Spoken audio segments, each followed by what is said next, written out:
You think love in the Middle Ages was all about knights rescuing maidens, right? Maybe some candlelit ballrooms and passionate letters written in blood or something? Yeah, no. Real medieval love? It smelled like flour, sweat, and river mud. It started not in a castle, but at a grinding stone, at the village mill.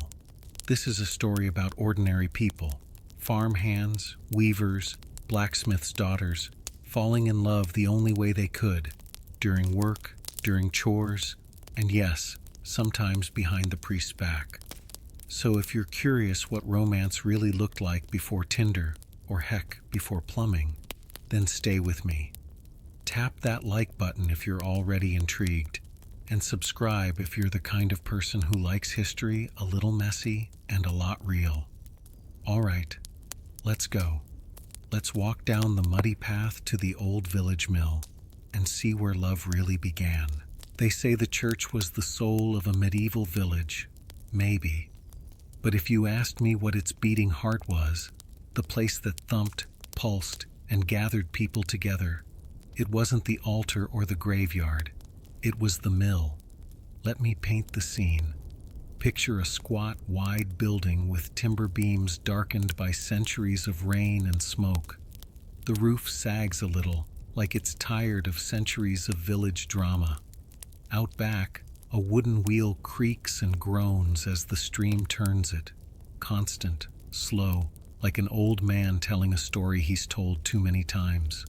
Inside, the air is thick with flour dust. It settles on eyelashes, in beards, on hems of skirts. Everyone leaves looking a bit ghostly, a bit sugared. But that mill, oh, that mill was more than a place for grinding grain. It was where you waited, and while you waited, you talked. You see, in a medieval village, folks didn't have many excuses to linger. There was always work, digging, hauling, cooking, mending. But at the mill, the grain had to go through the stone, and that took time. And so, people waited in line, sometimes for an hour, sometimes more. And waiting, well, waiting leads to conversation. And conversation, that leads to all kinds of things. The baker's boy might joke with the shepherd girl. The widow might chuckle at the carpenter's son's awkward flirting. Children kicked at clumps of dust while their mothers exchanged news that sounded suspiciously like gossip.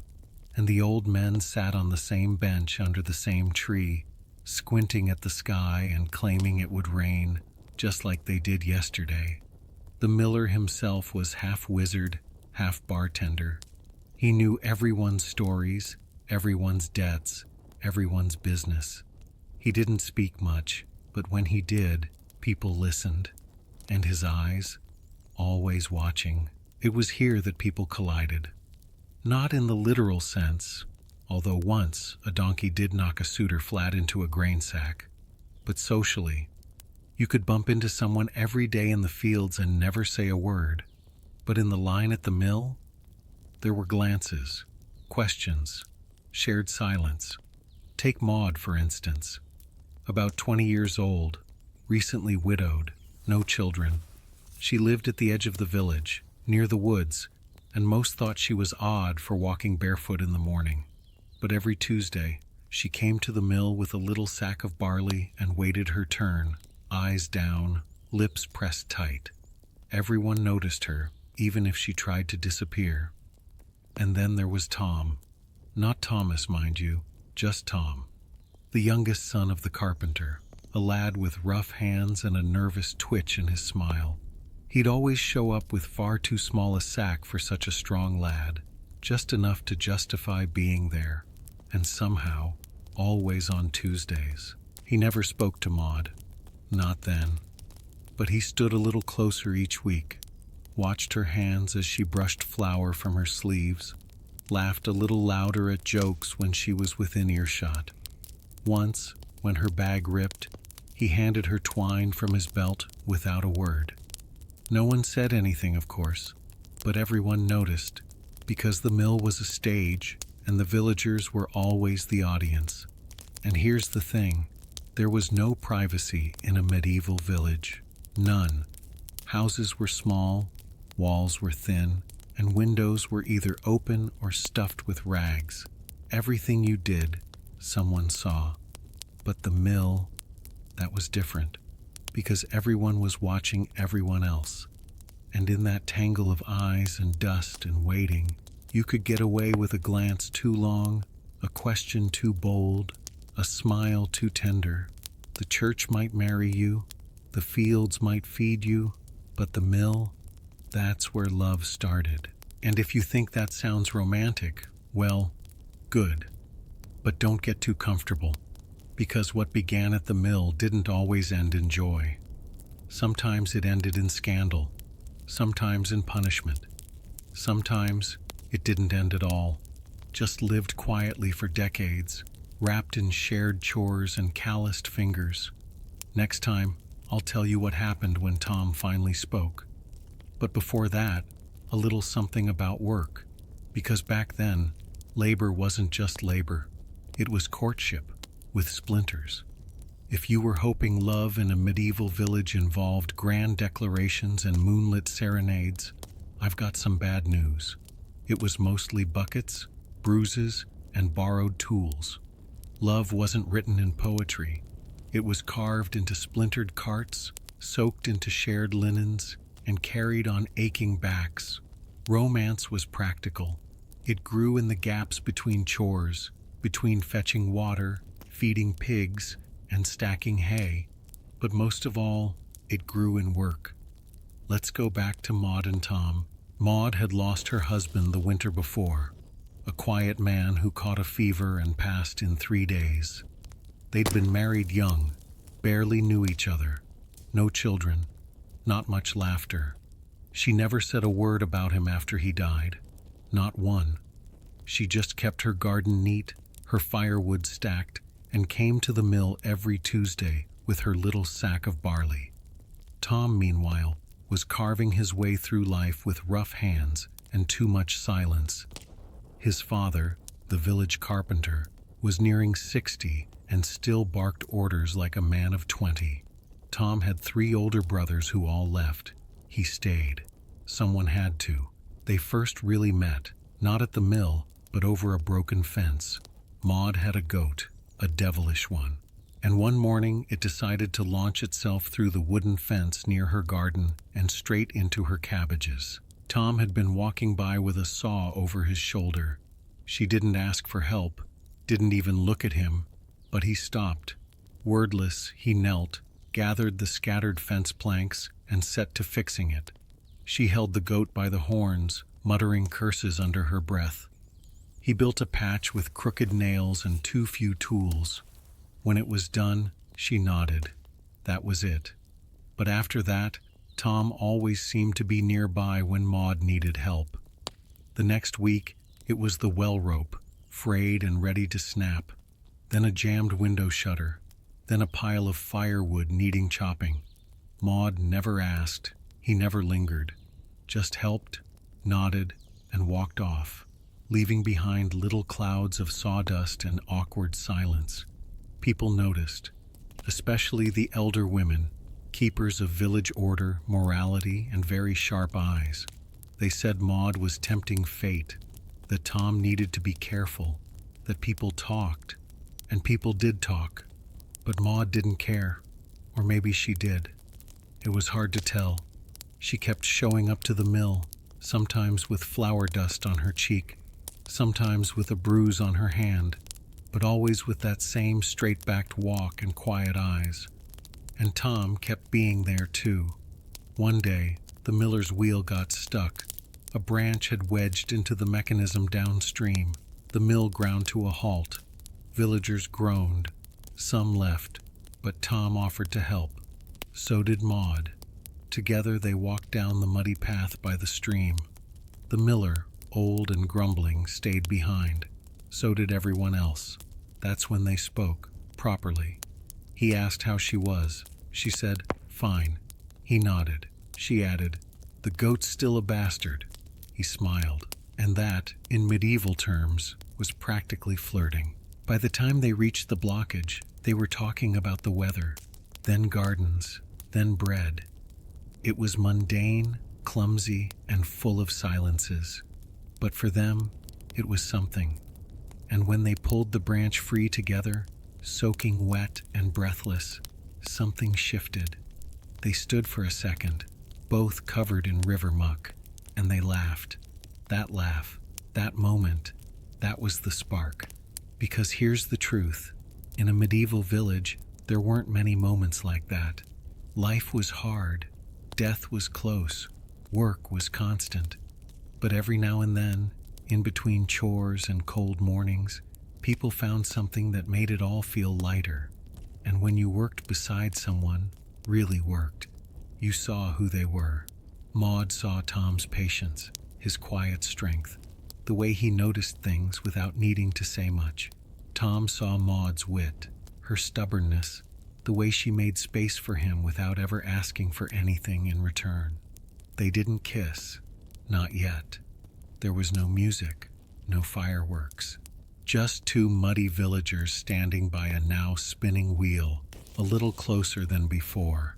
Next time, I'll tell you what happened back at the mill, how flour can be flirtation, and how sometimes the smallest touch can feel like thunder.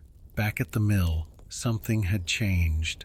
It wasn't loud or obvious. This was still medieval England, not a romantic comedy, but anyone paying attention could tell. Tom and Maud had shifted. They still didn't touch. They barely spoke. But now there was something stretched between them, like a string pulled tight, humming in the quiet.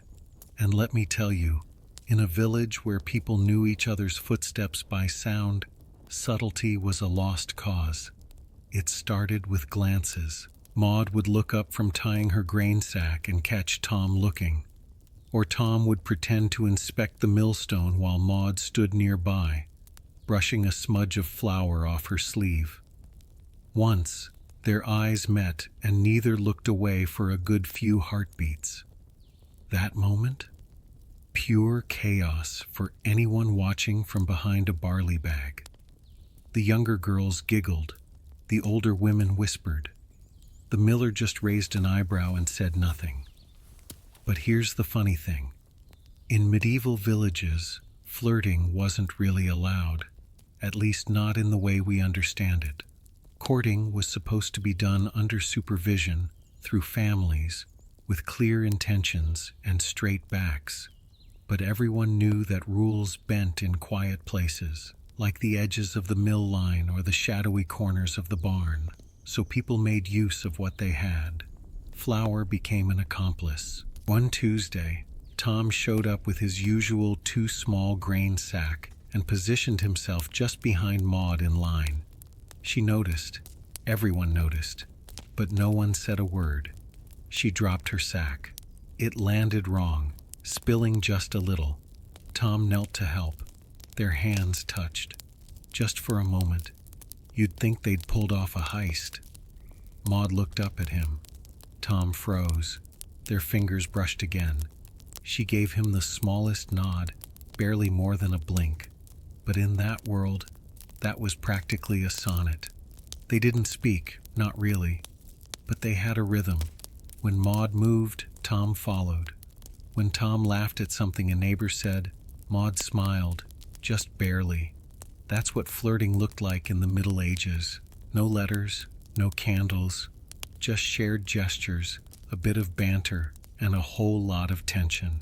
It wasn't all sweet, though. One afternoon, the blacksmith's apprentice, Hugh, stepped in. He'd had his eye on Maud for months. Loud, broad, fond of showing off. He swaggered up while she was lifting her sack to the millstone and offered to carry it for her. Tom saw it. Everyone saw it. Maud declined politely. Hugh insisted. She declined again. He reached anyway. That's when Tom stepped forward. Not a word, just a firm hand on the sack. Maud stood straight. Hugh blinked. The air thickened like rising dough. And then Maud, calm as ever, said, "It's lighter than it looks." That was it. No shouting, no fight. Just Maud setting the boundary, Tom backing her silently, and Hugh grumbling off with his pride bruised and his ego leaking out his ears. From that day on, No one questioned the unspoken thing between Maud and Tom. It wasn't official. It wasn't even particularly proper, but it was theirs. And then came the day of the flower smudge. It sounds ridiculous now, but trust me, it was everything. Tom was waiting beside the mill, holding a piece of wood he'd been carving. He wasn't even grinding grain, just loitering, really. Maud walked by, carrying her fresh milled sack on her hip, a bit of flour on her cheekbone. He reached up, gently, slowly, and with the back of his knuckle, brushed it off. Her eyes locked on his. Neither moved. That touch, so small, so soft, might as well have been lightning. In that world, where touch meant something sacred or scandalous, that one moment carried weight. It said, "I see you. I care for you. I'm here." Maud didn't step back. She didn't scold him. She just exhaled, quiet and steady, and kept walking.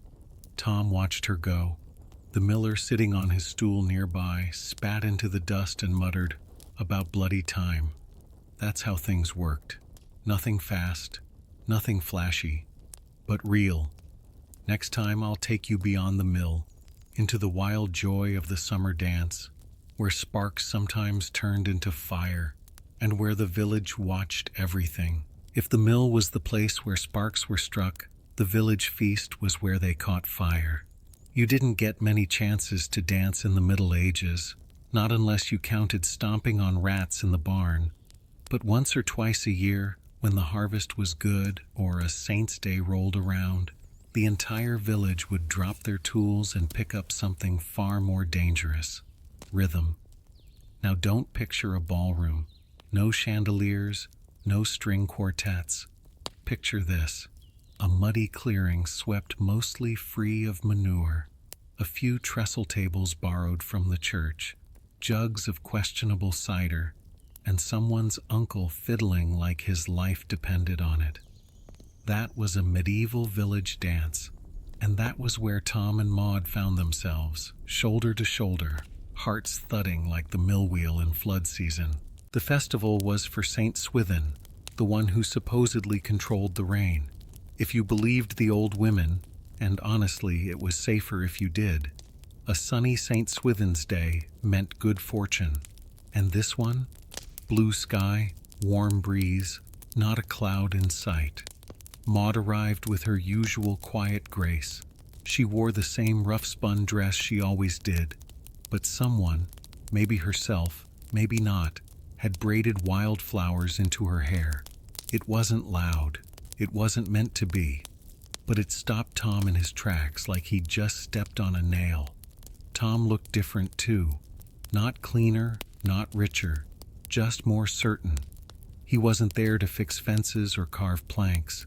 He was there for her, and everyone knew it. They circled each other like two birds, always near, never quite landing. The music picked up. Couples took the floor, spinning, clapping, laughing. Maud stood near the edge, arms crossed, pretending not to watch. Tom approached. No words, just a hand held out. She looked at it, looked at him. Then slowly, she placed her palm in his, and the crowd went very quiet. They began to dance. Now I won't lie, Tom wasn't much of a dancer. His steps were heavy, and he nearly crushed a chicken once. Maud, on the other hand, moved like wind through wheat, graceful, steady, and slightly amused. But none of that mattered. They danced, in front of everyone, openly. No coy glances, no pretend errands. Just two people saying, without speaking, "Yes, it's you." Children shrieked around them, cider sloshed from mugs. The fiddler hit a wild, drunk note and laughed, and for a few glorious minutes, the world blurred. After the third round, they stepped aside, breathless. Maud reached for a cup of cider, hands shaking slightly. Tom leaned in, close enough to speak without shouting. "You dance like you've done it before," he said. "Only with ghosts," she replied. He smiled. She didn't. Behind them, whispers grew. "Hugh, Remember him, the blacksmith's apprentice, was sulking near the pig roast, eyes like daggers. One of the baker's daughters muttered something sharp. A priest's aide frowned from a distance, because while love might begin at the mill, it got tested at the feast. Jealousy, envy, assumptions. They floated in the air like wood smoke. Still, Tom and Maud didn't flinch. Later, as the sun dipped and the fire pits flared, Maud walked down to the river, quiet, alone. The reeds rustled, fireflies blinked. It was the kind of night poets tried to write about, badly. Tom followed, a few steps behind, not pushing, just hoping. She sat on a flat stone. He stayed standing. "It's not easy," she said without turning. "They'll talk. They already are." She looked up at him. "Are you ready for that?" He didn't answer right away, just sat beside her. "I'm not afraid of what they'll say," he said. "I'm afraid of not knowing what you'll say." Silence. Then, "I think," she whispered, "I've said more than enough already." And she leaned her head against his shoulder. "No kiss, not yet, but more than words. Next time, we'll follow them down to the riverbank, where privacy was rare, but secrets bloomed anyway, because every love story in a village had its hiding place. And this one? It had reeds, stars, and maybe, just maybe, a first kiss. There were no locked bedrooms or whispered phone calls in a medieval village. Privacy was as rare as ripe fruit in winter. But lovers, real lovers, found ways. They found the river. You might think of rivers as just water and rocks, but in village life, they were everything. Bathhouse, laundry room, watering hole, and, if you were brave, confession booth. The best hiding places were always muddy. Tom and Maud knew this. And so, when the feast was done, and the last embers of cider-soaked joy had faded into smoke, they returned to the riverbank. The next morning, they met there again. And the next. Always just before dawn. Always in silence at first. She'd bring a pail, pretending to fetch water. He'd arrive with a basket, claiming to be gathering reeds. But neither believed the excuse. That was part of the game. Pretend just enough to protect what little they had. The riverbank was a tangled thing, overgrown and buzzing with summer insects. A low oak curved over the path, branches dipping into the current like fingers testing the temperature. A flat stone sat near the edge, smooth and warm at sunrise. That became their place. One morning, as the sun turned the mist gold, Tom reached into his pocket and pulled out a small wooden carving, a bird, wings tucked in, rough and imperfect. "I tried to make it look like the one on your window," he mumbled. Maud took it carefully. "You remembered that?" "I remember most things about you," he said, then flushed. "Not in a strange way, just details." She smiled. "Thank you." She held the bird to her chest, and in that moment, no words would have done better. They kissed, not like in stories. There were no rose petals or thunder, just the sound of water, the touch of hands, and the nervous pause before their foreheads leaned together. It was awkward, beautiful, real, but real things are fragile, and nothing stayed secret in a village for long. That same week, on a misty Thursday, Maud returned home to find her front door open and her firewood scattered. Her neighbor, a widow named Elfrida with an ear for scandal, was waiting. "I heard something," Elfrida said, arms crossed. "About you and the carpenter's boy." Maud didn't respond. "You've had a hard year," Elfrida added, voice softer. "But be careful, girl. They'll call you more than just lonely if you're not." Later that day, Tom faced worse. His father, grim and stone-faced, slammed a plank on the workbench and said, "They say you're wasting mornings." "I'm working." "They say you're visiting the widow." "She's not," Tom paused. "It's not like that. It never is." Until it is. Then there's trouble, and no bread. That's the thing about love in a medieval village. It wasn't just personal, it was political. Your choices affected your household, your trade, your standing with the church. Love wasn't a poem, it was a risk, and that risk was now growing sharp teeth. But Tom didn't back down. Neither did Maud. They kept meeting at the river, sometimes in silence, sometimes with soft talk about dreams and weather and the ache behind the eyes when you work too much. Their bond wasn't built on drama. It was carved from patience, from showing up. One morning, Tom arrived soaked. It had rained the night before. The river was swollen. The stone where they usually sat was half submerged. Maud was already there, barefoot in the mud, holding her skirt high above her knees. "You came," she said. "Always," he replied. That was the day she leaned into him, pressed her lips to his jaw and said, "They're watching, but I don't care."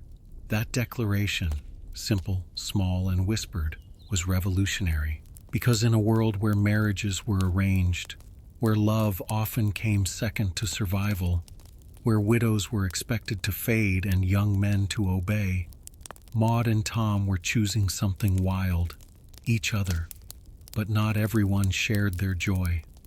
The next episode, someone follows them, a figure in the trees, a shadow at the water's edge, because where there's love, there's always someone ready to stamp it out. We're heading toward confrontation, and when love steps into the light, it rarely comes out clean. You could hide a lot in a village, feelings, thoughts, even the occasional chicken, but you couldn't hide from the church. It was the spine of the place. Every birth, every death, every union or fracture ran through those cold stone walls and straight into the priest's ledger. And when it came to love, the church had opinions, many of them. The first real sign of trouble came not from Father Anselm himself, but from his helper, a young, sharp-eyed man named Will, who took confessions and carried messages with equal self-importance. He was the one who saw them, Tom and Maud, at the riverbank, early morning, a hand on a shoulder, a kiss not quite hidden behind the reeds. Will didn't say anything at first. He just squinted, frowned, and turned away. But by Sunday, the whispers had arrived like smoke curling under a door. Elfrida said she's heard moaning by the river. Tom's been slipping out before dawn, every day this week. Maud? Again? You'd think she'd learned her lesson with the first husband. The church didn't call it gossip. It called it concern. At Mass that week, Father Anselm's sermon took on a pointed tone. He spoke of temptation, of paths that lead to ruin, of how mourning should not turn into moral decay. He never said names. He didn't have to. Maud sat with her head held high, unmoved. Tom clenched his fists under the pew. Afterward, Will approached him by the chapel door. "You've been missed in the workshops," he said casually. "I've been working," Tom replied. "Not always with wood, I hear." Tom said nothing. Will smiled. The church sees everything. It wasn't a threat, not exactly, but in those days, attention from the church could turn affection into accusation fast. Still, the couple pressed on. That night, they met at the river again, but it felt different. The air heavier, the shadows watching. "They know," Maud said simply. "I don't care," Tom replied, though he said it too fast to be true. Maud sat on their old stone, staring at the moon reflected in the dark water. "I lost a husband to fever. I can survive losing a reputation." "But you shouldn't have to," Tom said. "You deserve more than this sneaking and silence." "I don't want more. I want you." The words stunned them both. Maud hadn't meant to say it like that, but there it was. Tom knelt in the wet grass. "Then let's stop pretending. And here's where it gets real. Because in that world, if you wanted to stop hiding, there were only two options: marriage or scandal. No long engagements, no moving in together. You married or you paid in penance and punishment. Maud looked at him, the muddy, soft-faced carpenter's son with kind hands and worry behind his eyes. Marriage? She asked. He nodded. You barely know me. I know enough. She laughed, not cruelly, just honest. You know I talk to goats more than people, that I grow more weeds than vegetables, that I still wake from dreams that leave me shaking. And I know, he said, that I feel lighter when I'm near you, that I'd rather be your second chance than someone else's first. There was silence, only the wind, the crickets, and the endless water. Then Maud said, You'll have to ask me properly. So the next day, he did, in front of the mill, in daylight, no riddles, no riverbank. He walked up to her, flower in his beard, sweat on his brow, and said, Will you marry me? And she said, Yes. Now you'd think that'd be the end of the story, but it never is, because not everyone celebrated, especially not Hugh, and not Father Anselm, because Maud, as a widow, was expected to stay quiet, submissive, useful, but invisible. And Tom, he was expected to support his family, not build a new one. Their choice wasn't just bold, it was borderline rebellious. Next time, we'll see what happens when a village is forced to witness love that refuses to shrink, and how even weddings, especially weddings, can cause war between pews and plows. When Tom and Maud announced their marriage, they didn't do it with fanfare. No trumpets, no scrolls, no dancing through town with ribbons in their hair. Just a quiet conversation with the miller, who gave a grunt and a nod, and a word passed to the priest. But in a medieval village, even a whisper could roll like thunder. Some folks were pleased. Elfrida, of all people, brought Maud a clay pot with thyme in it. You'll need this, she said, her voice tight, for strength. Others were less generous. Hugh didn't say a word, just stopped coming to the mill entirely. And Father Anselm? He agreed to the marriage but insisted it be done without music, without ale, and without delay. Let it be simple, he said. Quiet, modest. But love, real love, doesn't follow script or silence. The wedding took place on a cloudy morning with no flowers, no feast, and not even a chicken sacrificed in celebration. But as Maud stood beside Tom in her one good dress, hands calloused, face clear, there wasn't a soul in that chapel who couldn't feel the weight of her choice. And Tom, who'd never spoken much in his life, looked her in the eyes and said, I choose you, every morning, every evening, in mud and in flower. No poetry, just truth. After the marriage, the village expected them to disappear into routine. And they did, in a way, but not quietly. They worked. Because that's what love became after vows in those days. Work. You didn't ride off into the sunset. You got up before dawn, fed animals, hauled water, patched roofs, and tried not to freeze your toes off in winter. Tom carved wood by day. Maud grew food by season.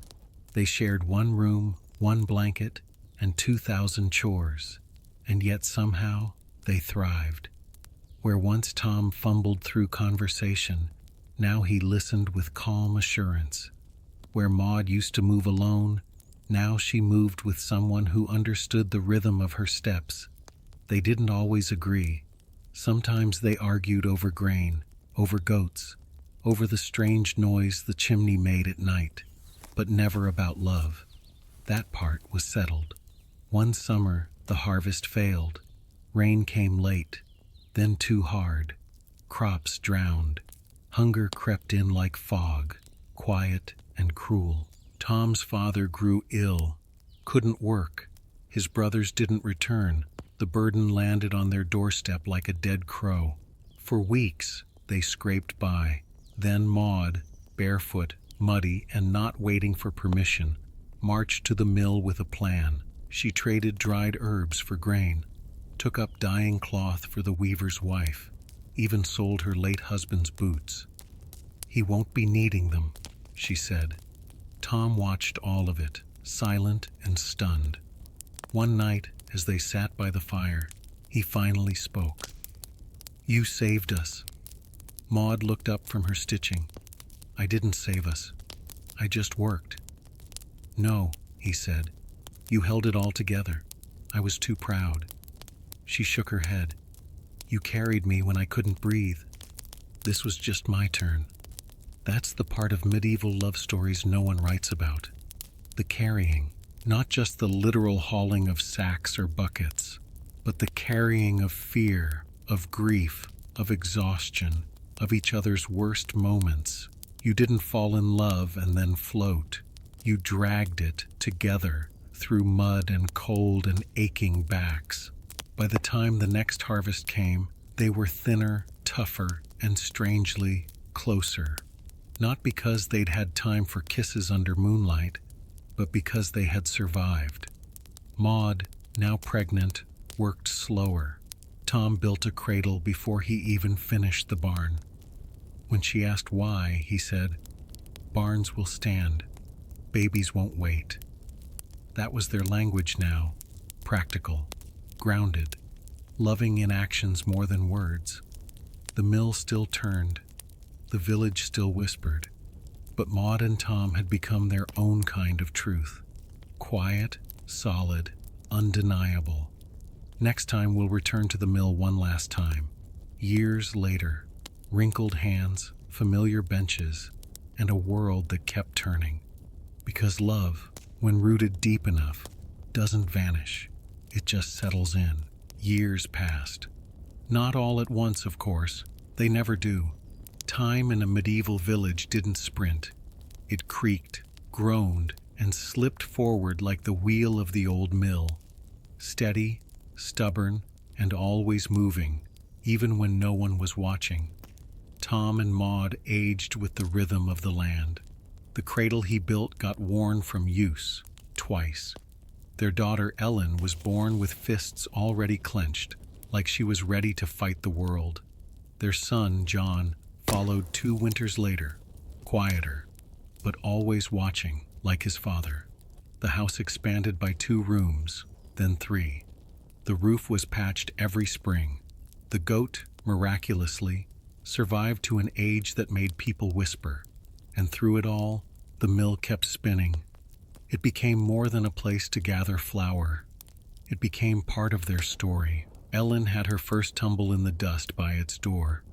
John carved his initials into one of its beams, hidden behind a loose plank. Maud once fell asleep waiting in line during her 3rd pregnancy. Tom carried her home on his back, flour in his beard and panic in his heart. They were no longer the gossip of the village.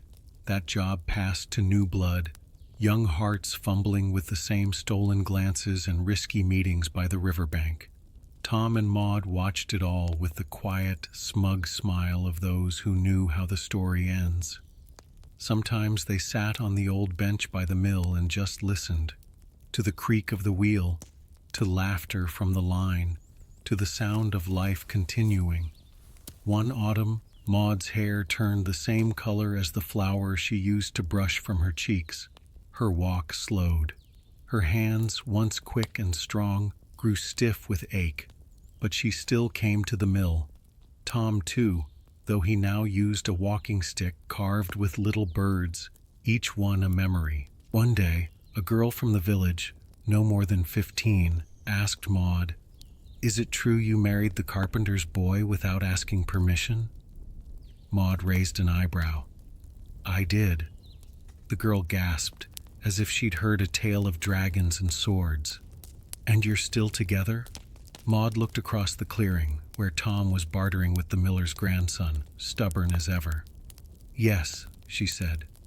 "Still." The girl hesitated. "Was it worth it? All that trouble?" Maud smiled, slow and knowing. "Every splinter."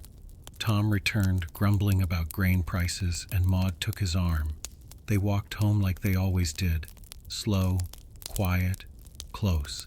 And in the village, people spoke of them not as a scandal, but as something solid, a story worth telling, a kind of love not flashy or saintly, but enduring, the kind that doesn't die in fire or fade in poetry, the kind that settles into the bones of a place, the kind that, if you squint just right, you can still see, etched into a bench near the mill, where two old hands rest side by side, still brushing together after all these years. Next time, we'll bring it all together. One final reflection, one last story, because love like this doesn't end, it simply becomes part of the landscape. If you've made it this far, you already know the truth. Medieval love wasn't some fairy tale tapestry of knights, roses, and swooning under balconies. It was muddy, a little awkward, and built with rough hands. It smelled like smoke, sheep, and grain. And somehow, it was more real than anything written in the royal court. Because love, real love, wasn't about escape. It was about presence. It wasn't a perfect moment carved in marble. It was 1,000 small choices, a sack lifted without asking, a fence mended without promise, a shoulder offered at dawn. It was stepping into someone's life not with fanfare, but with usefulness. Tom and Maud didn't fall into each other's arms and vanish into bliss. They worked, they fought, they lost things, they grew older, and yet they chose each other again and again and again. That's what love looked like in a medieval village. It looked like two sets of hands kneading dough together. It looked like a husband staying up to keep the fire from going out while his wife nursed their baby in the dark. It looked like the same bench, the same walk home, the same laugh echoing across the riverbank 30 years after the first kiss. Love looked like labor, like loyalty, like silence shared in comfort. And maybe that's what we're missing now. We chase fireworks. They built campfires. We wait for butterflies. They watched for steady hands. We want passion. They needed patience. Theirs wasn't the love of sonnets. It was the love of shared burdens, of choosing someone despite the rumors, despite the church, despite the weight of the world. And if you ask me, that's the kind that lasts. Because in the end, the wheel of the mill keeps turning. People come and go. Wheat becomes bread. Young lovers meet in the dust, brushing fingers just like Tom and Maud did once. And if you listen closely, if you sit still long enough on the old bench outside the mill, you might feel something in the air. Not a ghost, not a story, just a warmth, a memory of two people who didn't chase love, but built it, one bag of grain at a time. If this story made you see love a little differently, if it reminded you that not all romance needs roses and ribbons, consider leaving a like, maybe even subscribe, because there are hundreds of stories like this, hidden in flower, in footprints, in whispered names carved into old wood. Thanks for listening. And if you ever find yourself near an old mill, pause. You never know whose love story started there. Let me tell you a story you won't find in most textbooks. It begins in the spring of 1911 on a wind-whipped dock in New York Harbor. Picture it.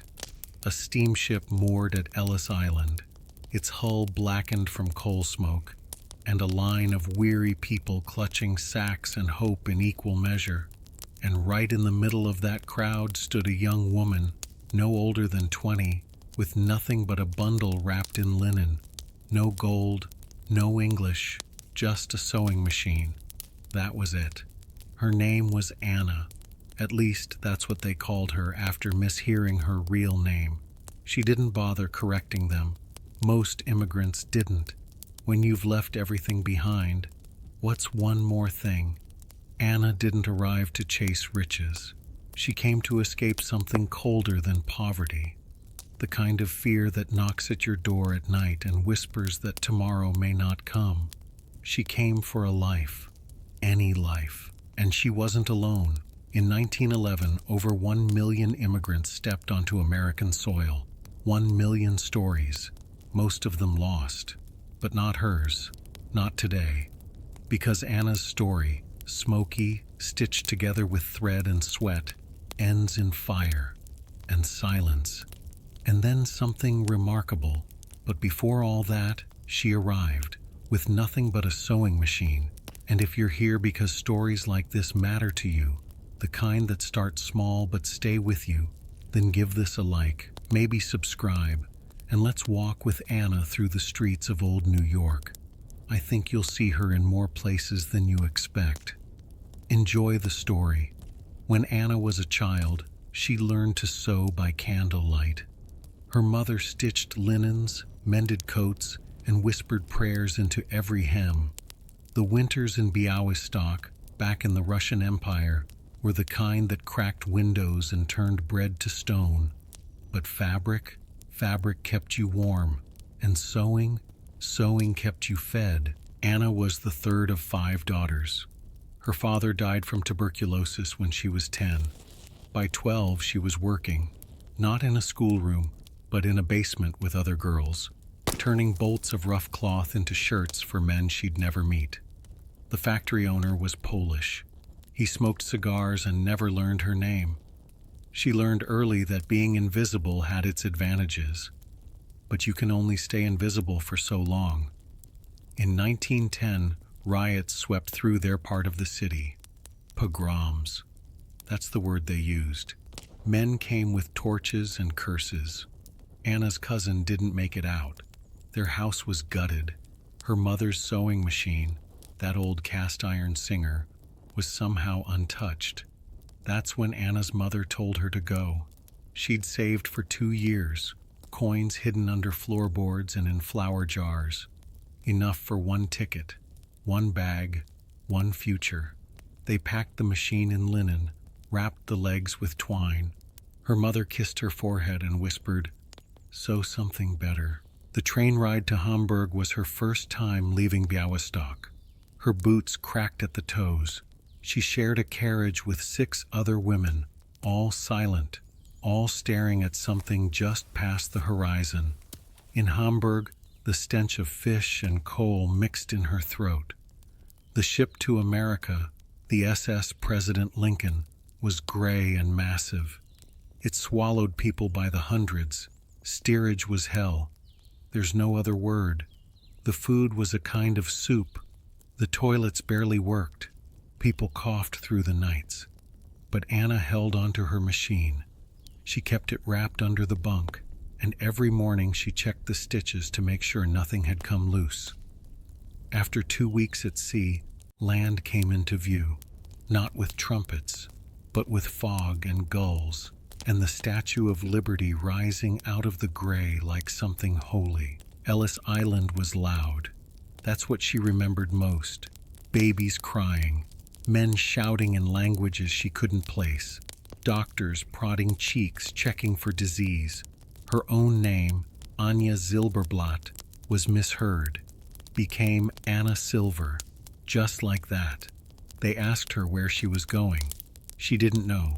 She only had a name written on a scrap of paper, a cousin's address in New York's Lower East Side. She nodded and kept walking. She was wearing the same shoes she'd left home in. By now, her toes were bleeding.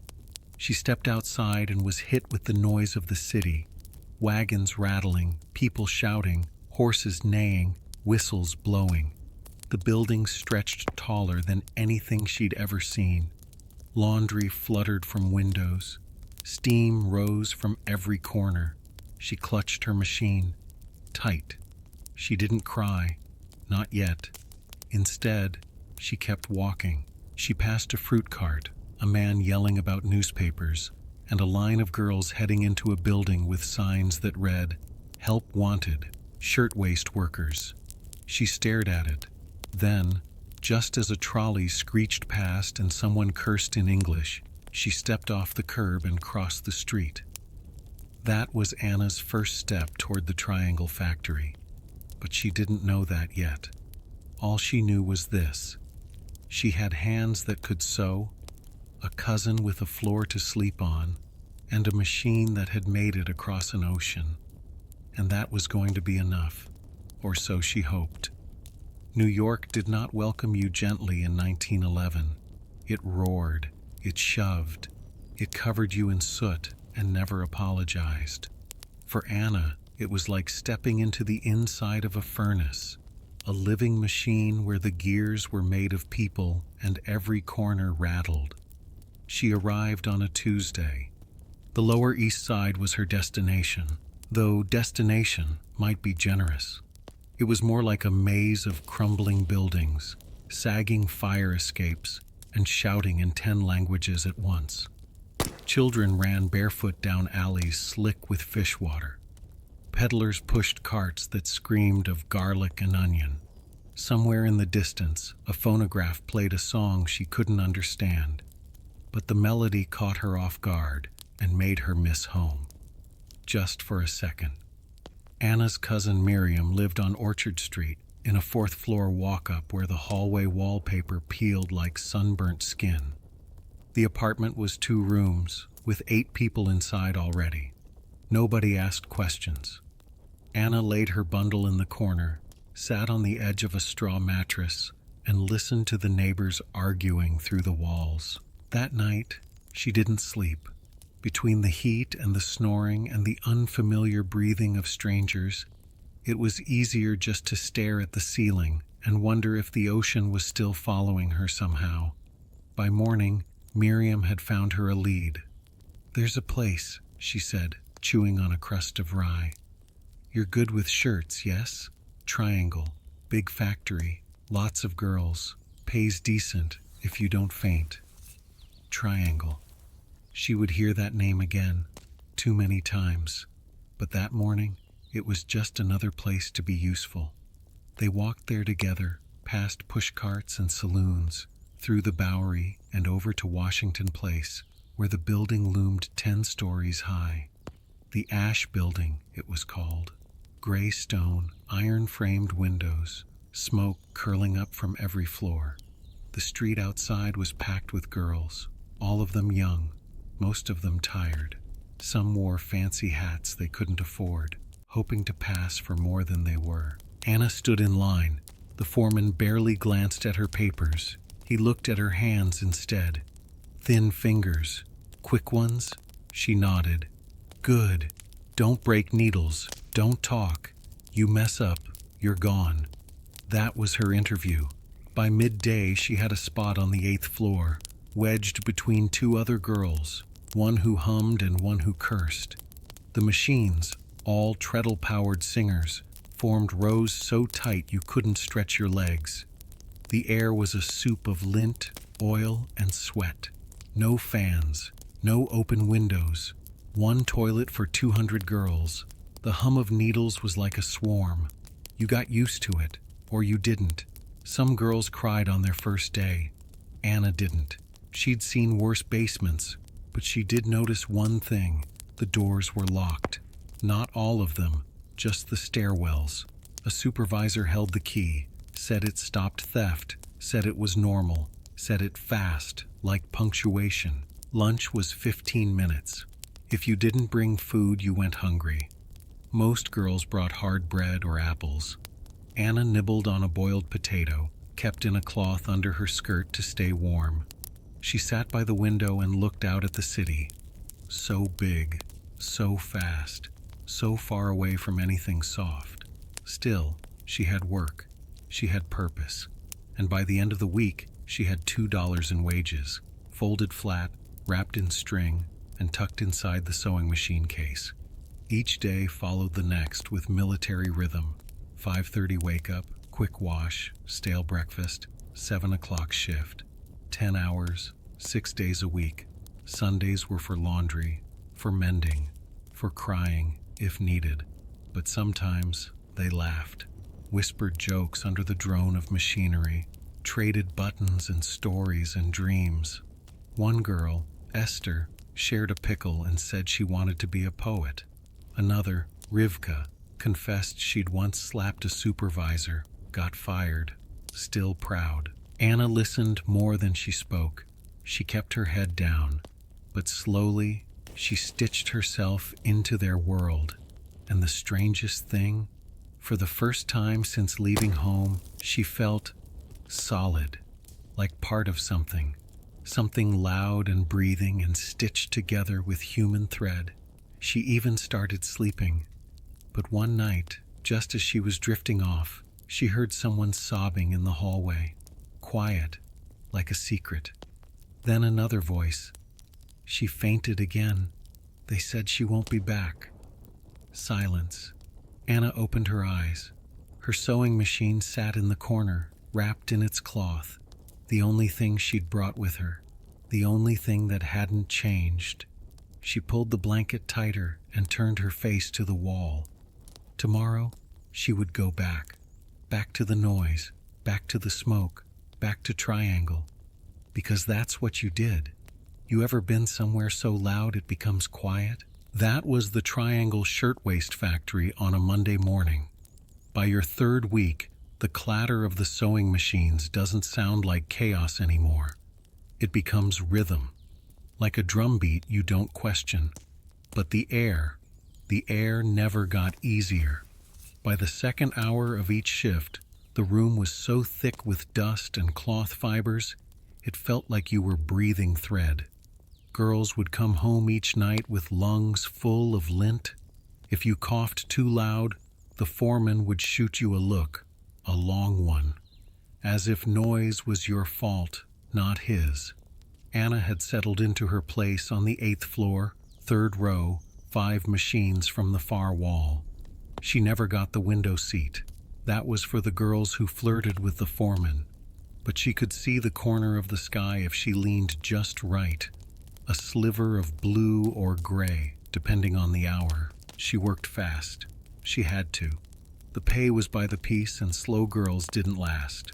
One crooked hem, one skipped buttonhole, and your wages got cut. Anna learned to sew with her eyes and her fingers at the same time. She barely blinked. There were no clocks in the room. Not really. The bosses had one, but the girls relied on the sun or the ache in their spines. Every now and then, someone would whisper, 3 hours left, and it was like water in a desert. One girl, Marta, fainted right off her stool on a Thursday, just keeled over mid-stitch. No warning. Her face hit the floor with a crack. Everyone stopped, for a second. Then the foreman shouted, "Keep working." Marta was dragged out by her arms. Her feet scraped the floor behind her. No one saw her again. Anna felt her stomach clench, not from hunger this time, but from the realization that no one was coming to save them. Not the owners, not the police, not even God. But there were moments, little ones, that made it bearable. There was the girl with the flower pin who sang Italian songs when the machines shut off. There was Rivka, always with a sardonic grin and a stash of candied almonds she'd sneak between shifts. And there was Esther, who scribbled poems on paper scraps and read them out loud while pretending to fix a broken thread. One day, Esther leaned over to Anna and whispered, "You know what the factory is?" Anna shook her head. "A clock that eats people. Tick, tick, chomp." Anna smiled, even though she didn't fully understand. But she got the feeling. And there was the silence, too. The strange, heavy silence that came after the machines stopped at 6:30. The moment when your body still buzzed with vibration, but the world had gone suddenly still. That moment was sacred. They would file out, hundreds of girls, down rickety stairs or into the crowded elevators. Elbows touching, feet shuffling. Nobody talked. You saved your words for later, when your throat wasn't full of dust. Outside, the city hit you like a splash of cold water. Streetcars rattling past. Boys selling newspapers. Men hawking cheap cigars. But at least you could see the sky again. At least you could hear your own thoughts. Anna would walk home with her hands still curled in the shape of scissors.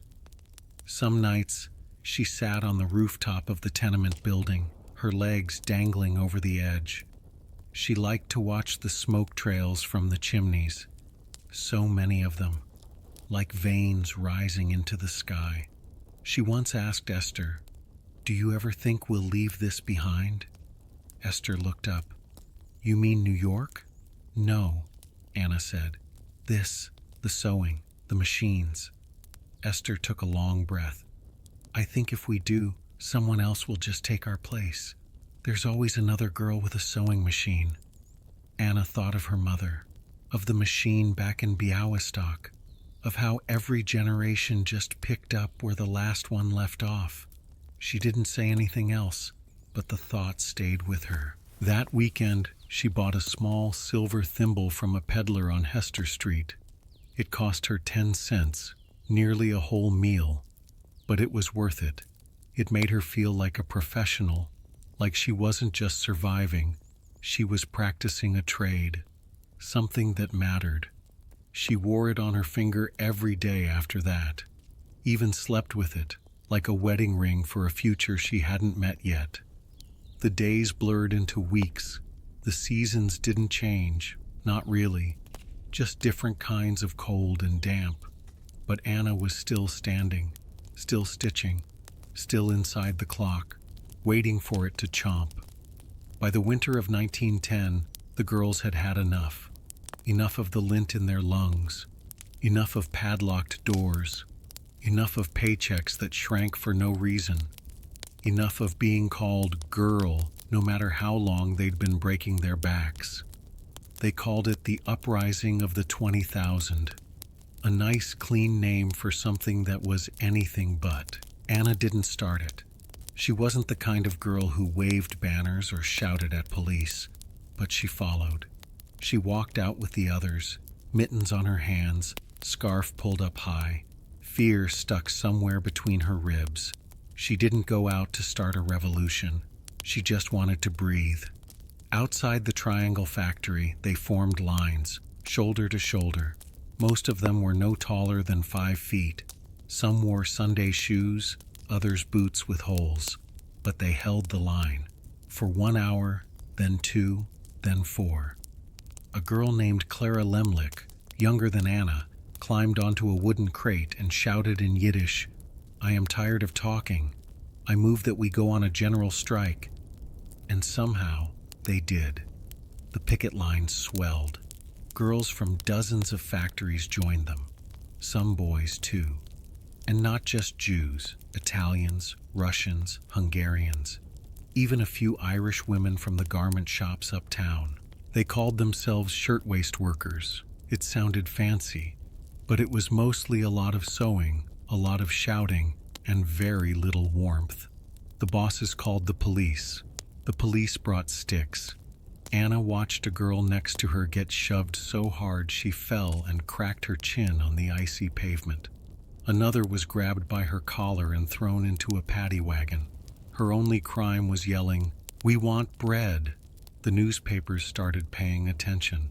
For a while, at least. Wealthy women came down from Park Avenue wearing fur coats in sympathy. They joined the lines, smiled for the photographers, then got back in their carriages and disappeared. Anna marched for 3 weeks. She ate potatoes and drank warm water. She didn't sew a single seam. She wore the same dress day after day, her boots stuffed with rags. She was proud, but winter has a way of wearing people down. The strike dragged on into January. The Triangle bosses held out longer than most. Some girls gave up and went back inside, and eventually, Anna did too. When she returned, the foreman smirked. "Learn your lesson, sweetheart?" She said nothing, just sat at her machine and started stitching. Same dust, same air, same padlocked doors. The strike hadn't changed enough. Yes, some factories agreed to shorter hours. A few even raised wages. But Triangle, they gave nothing. Still, something was different. The girls looked each other in the eye more often. There was a quiet knowing, a sense that maybe they weren't alone anymore, and the world had seen them, if only for a moment. That mattered. One evening, back on the rooftop of the tenement, Anna pulled a folded newspaper from her coat. She smoothed it out and pointed to a photograph. A group of girls, fists raised, cheeks flushed. "There," she whispered to her friend Esther. "That's us." Esther smiled. "Famous and still broke. My mother would be so proud." They laughed. It felt good. But beneath the laughter was a kind of ache, the kind that settles in your bones when you've walked in the cold too long, the kind that knows this fight wasn't over, not even close. Back at the factory, work resumed its rhythm. The machines droned, needles danced, the foreman barked orders. But Anna had changed. She carried herself differently now, straighter, stronger, and she kept marching in her own way. Every week she set aside a few coins, not just for rent or bread, but for a future she couldn't name. One where she didn't need to beg for heat. One where the machine didn't own her fingers. Some girls talked about moving west, Chicago, maybe even California. "They say there's oranges there," Rivka said once. "Can you imagine? A tree you don't have to pay to touch." Anna smiled but didn't answer. She wasn't done with New York yet. Not while the fire escape stayed rusted. Not while the windows were nailed shut. Not while the door at the top of the stairwell still clicked locked every morning at 7. She didn't know it yet, but the moment was coming. The one that would finally make the world look harder and burn everything down. It was a Saturday, March 25th, 1911. The air that morning was crisp, the kind of day that made you think winter might finally loosen its grip. Girls wore lighter shawls. A few even smiled on the streetcar. Spring was close. You could feel it in your fingers. Anna had tied a ribbon in her hair. She'd found it the day before in a second-hand bin, frayed but still red. A tiny act of defiance, a promise to herself. Someday, life would be more than just thread and tired hands. She arrived at the Triangle factory a few minutes early. The foreman didn't notice, of course. He never did. The elevator clanked like always. The doors opened on the 8th floor, and the world snapped into motion. Rows of machines, girls hunched and squinting, fabric piled high. Lint already floating through the shafts of morning light. By 3:30 in the afternoon, Anna had finished 86 shirtwaists. Her fingers were raw, her shoulders ached. Just another shift, just another day, and then smoke. It was faint at first, a thin ribbon curling from beneath a cutting table. Someone coughed, then shouted. Then the room exploded into chaos. Fire doesn't announce itself politely. It leaps, it races, it breathes faster than lungs can. Within seconds, the 8th floor was choking on heat. Anna froze. She didn't scream, not right away. She just stared as the flames crawled up the bolts of fabric like hungry vines. A girl threw water. It hissed, useless. Then came the real horror. The doors were locked. Panic. Girls running to the stairwell, pounding, begging. But the key was gone.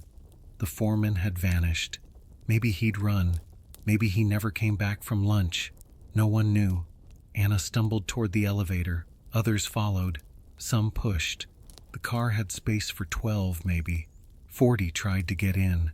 The weight snapped the mechanism. It dropped down the shaft like a stone.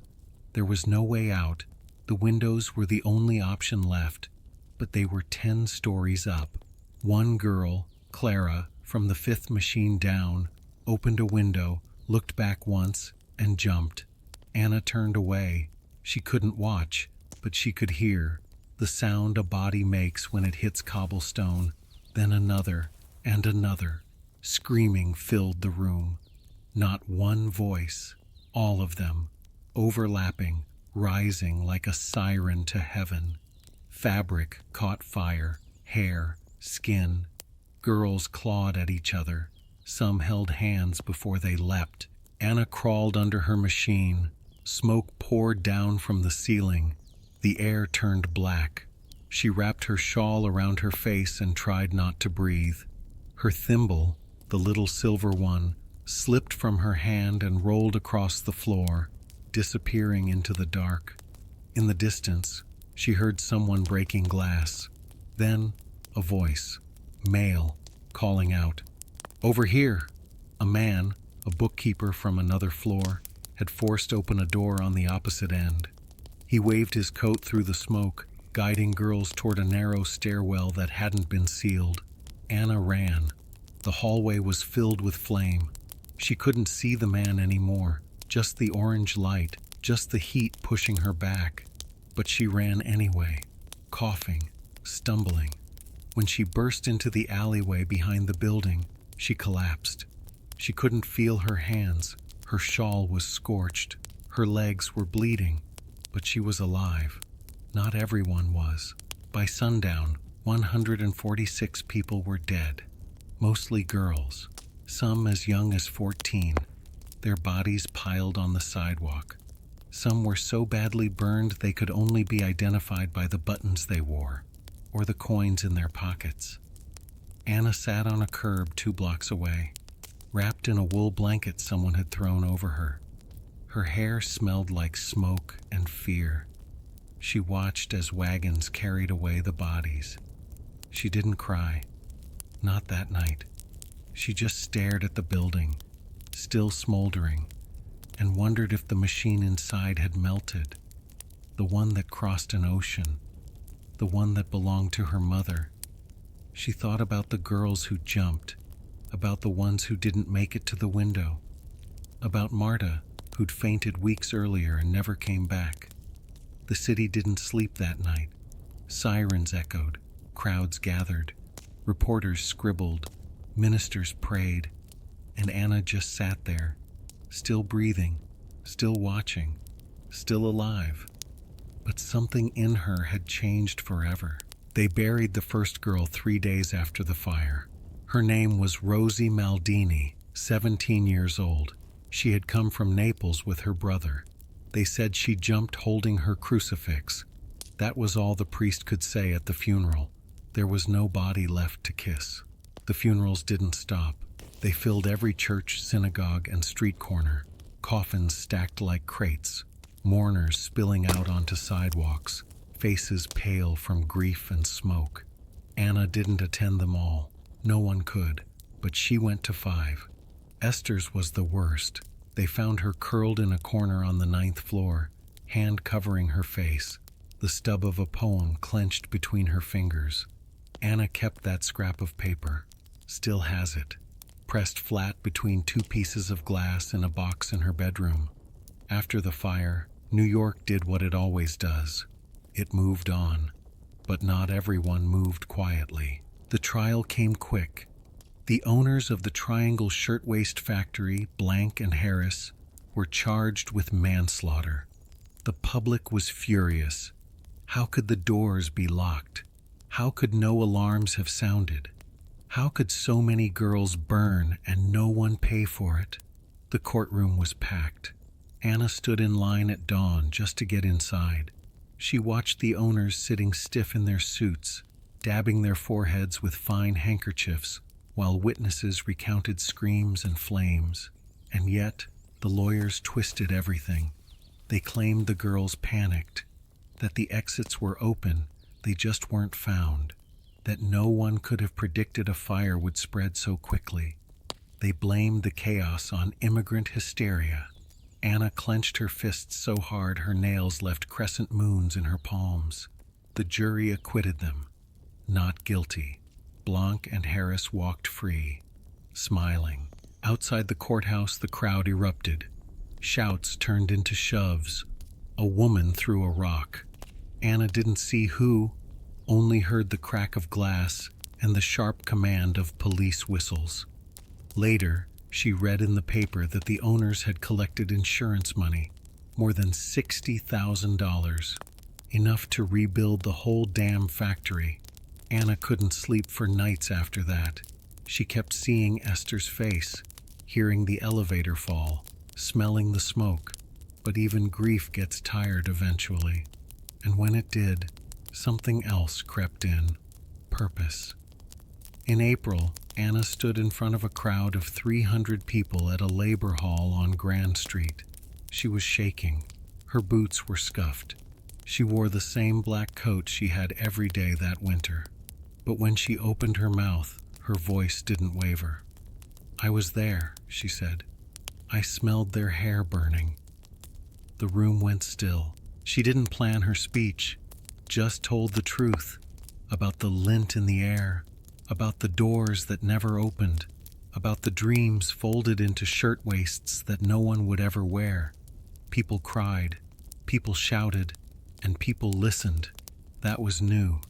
After that, she kept speaking, at union halls, at rallies, in English when she could, Yiddish when she had to. She still stitched shirts by day. She needed the money. But by night, she stood behind wooden podiums and made men twice her age sit up straighter. She wasn't alone. Thousands of others joined. Men and women, immigrants and born Americans, all demanding something simple: that no one should die for $1 a day. In the months that followed, New York passed new laws: fire codes, labor protections, mandatory sprinklers, doors that opened outward, not in. It wasn't perfect, not even close, but it was something. Anna once said, "It shouldn't have taken a fire," but it did, and we were the matchsticks. She never went back to Triangle. No one did. The building still stood, though. Scorched bricks, blackened windows, a skeleton of commerce. Some wanted it torn down. Others said it should stay, a warning carved in stone. Anna walked past it once, a year later. Just once. She stopped on the corner, looked up, and then she kept walking, because the dead were already burned into her memory, and the living still needed her voice. Anna never liked the phrase, "moving on." You don't move on from fire. You don't move on from screams that still echo in your ribs. But you move forward, stitch by stitch. One breath, then the next.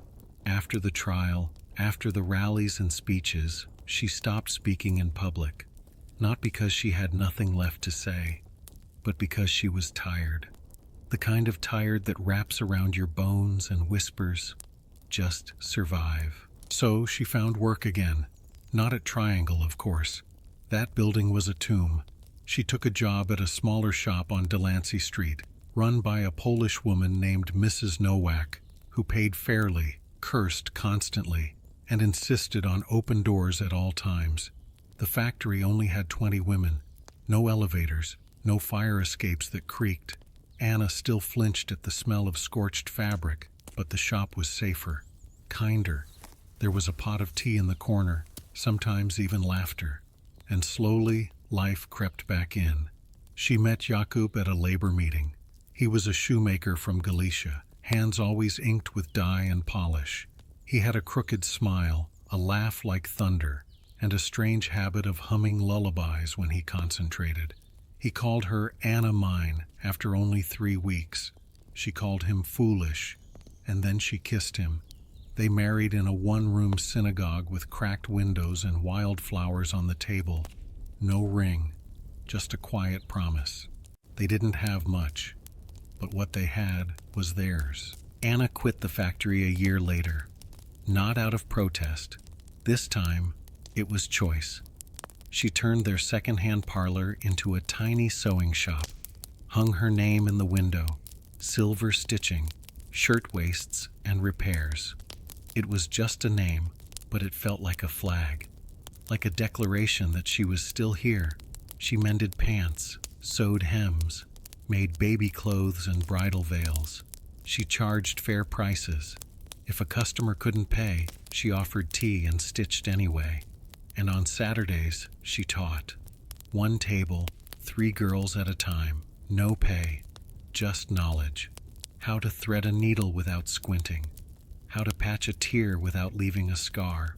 How to sew straight even when your hands are shaking. She told them stories too, not all of them. Never about the fire, not directly, but about survival. about work, about standing still when the world wants to knock you sideways. Keep your shoulders back, she'd say, adjusting a student's posture. No one respects a slumped spine. Years passed. The Lower East Side changed. The old buildings gave way to new shops. The streets became louder, but not always crueler.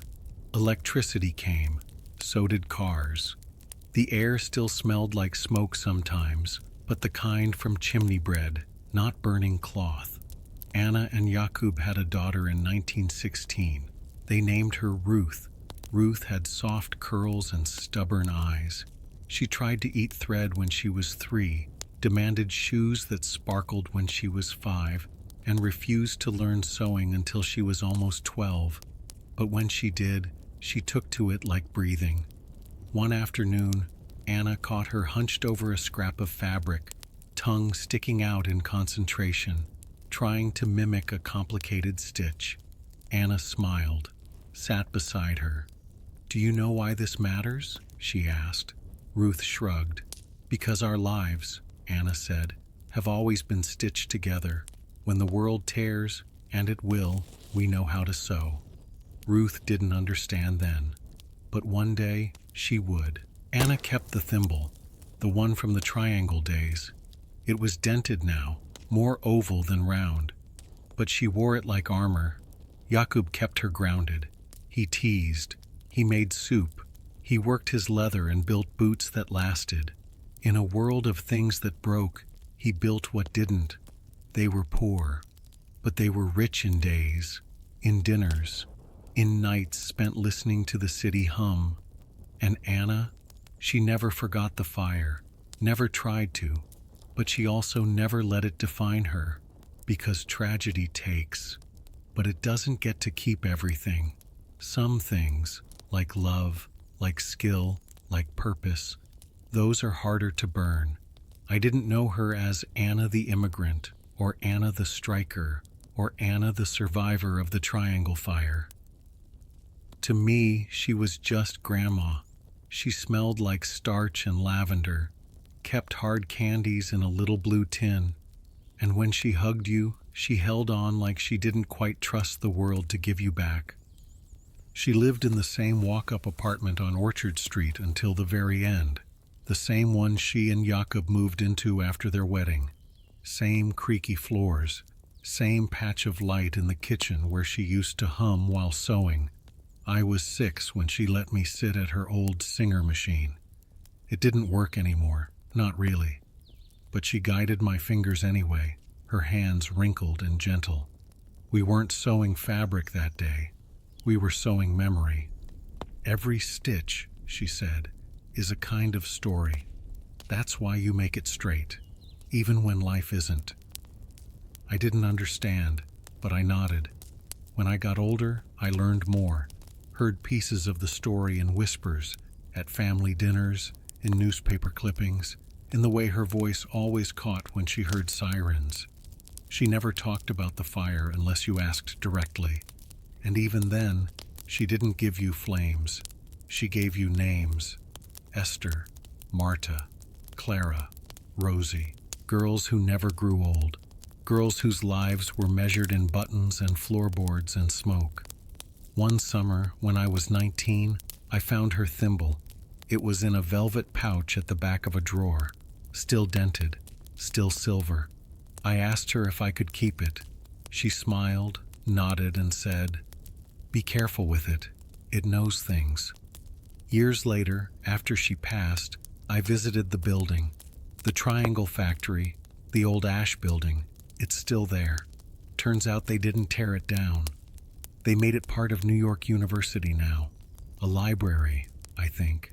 The facade looks the same windows, same fire escape. But now there's a plaque by the door.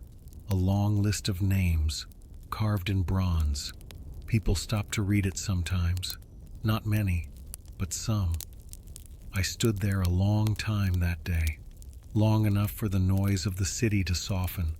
Long enough to feel the sidewalk warm under my shoes, like it remembered. I left something behind. The thimble. placed it on the edge of the plaque. A girl passing by asked me what it was. I said, a memory of someone who made the world less cruel, one stitch at a time. She didn't get it, not fully, but she smiled. That's enough. You see, stories like Anna's don't end with fire. They don't end in courtrooms or headlines. They end in lives, in daughters who become teachers, in laws that stop doors from locking, in young people who grow up knowing that the past wasn't perfect, but it was fought for. Anna never wanted fame. She didn't ask for statues or streets named after her. She just wanted a home where the windows opened, a job that didn't kill you, a family that could laugh without fear. And in that, she won. She won more than most people I know. I tell this story not because she was special, though she was, but because she was one of millions, one of many who crossed oceans with calloused hands and heavy hearts, who carried machines instead of dreams, or maybe both. Women who stitched America together while it tried to pull itself apart.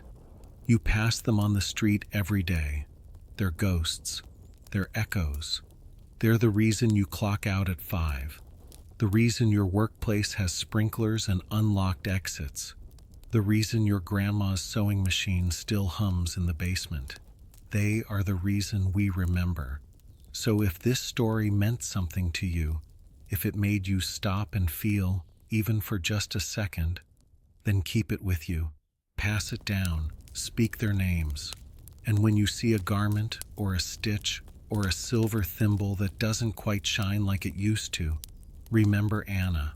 She arrived in New York in 1911 with nothing but a sewing machine. But what she made with it? That changed everything.